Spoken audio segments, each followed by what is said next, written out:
first thing we're going to look at is what the P means. It's a pulse, right? What is a pulse? A pulse has three components to it. It has a waveform,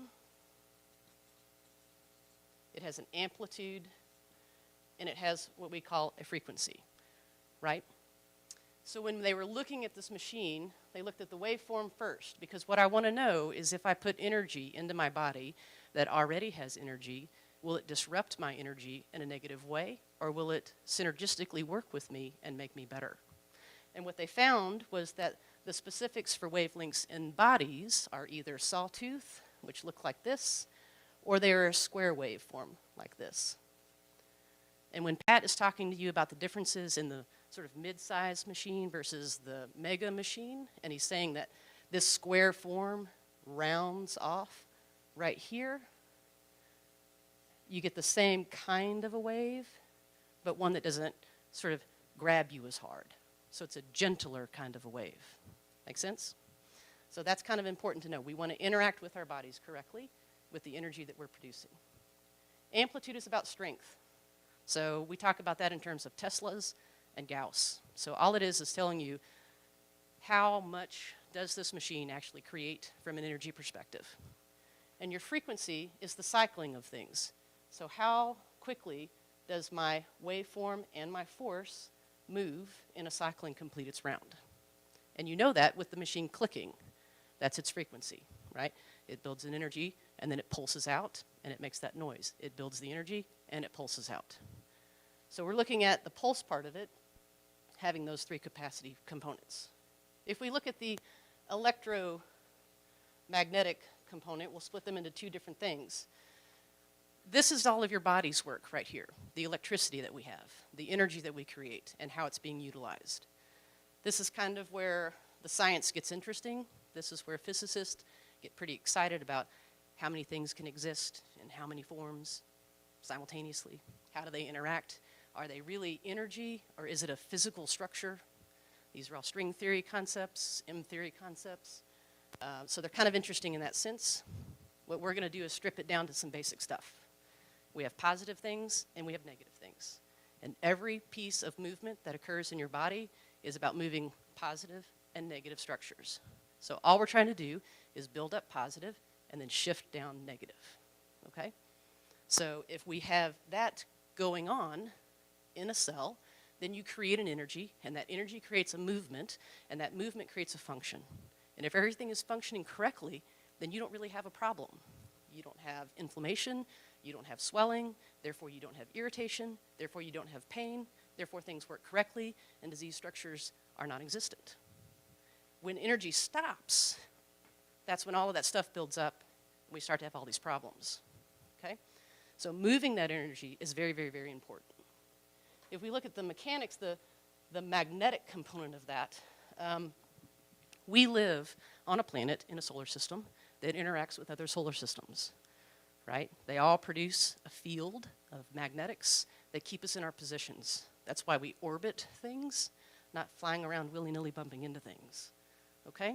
The sun creates a magnetic field that comes down toward us like this. So if we have the sun's magnetics come this direction. Our Earth, we have a north and a south pole. Our magnetics go out this direction. So we're oriented differently. So the sun comes down toward us like this. When we look at the difference between the layer of the Earth and the layer of our atmosphere, we get what has been researched and known, and what is really the crux of this machine, which is the Schumann magnetic field. And the Schumann magnetic field actually is a sine wave that runs around the Earth like this. And this is what NASA figured out. If their astronauts did not have the Schumann field, they got sick. So what this machine does is mimics a Schumann field. So what we want is a hertz, or a pulse that has a wave, a strength, and a frequency, to be somewhere in the 7.5 range. Now, what's interesting about this is that our brain waves, when we do EEGs in the medical arena to know how you're working. Their hertz in a thinking, awake person, the alpha phase, is somewhere between 7 and 13. So we're looking at mimicking our own gravitational field, which is what predicts how well our body will work. That's what this machine does. Okay? So lots of concepts. You could dig deep in this for hours and hours and hours, but that's primarily what we're looking at. Now, if your body isn't moving its energy correctly, or it's not actually being exposed to the magnetic field, you're going to get sick and you're going to get hurt.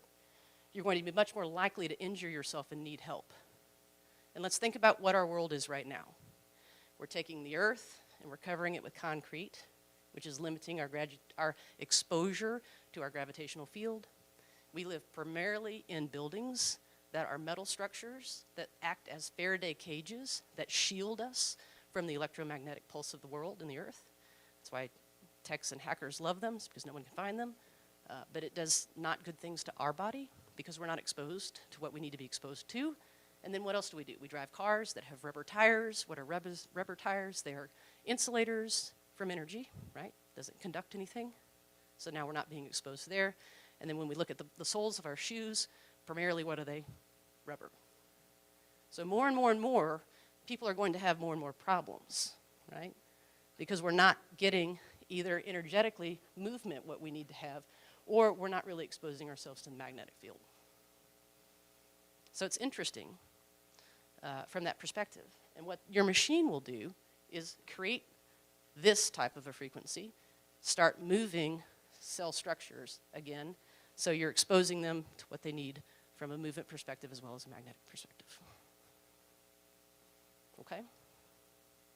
So if you can kind of run through this with your client, if you want to, they may understand that machine a little bit better.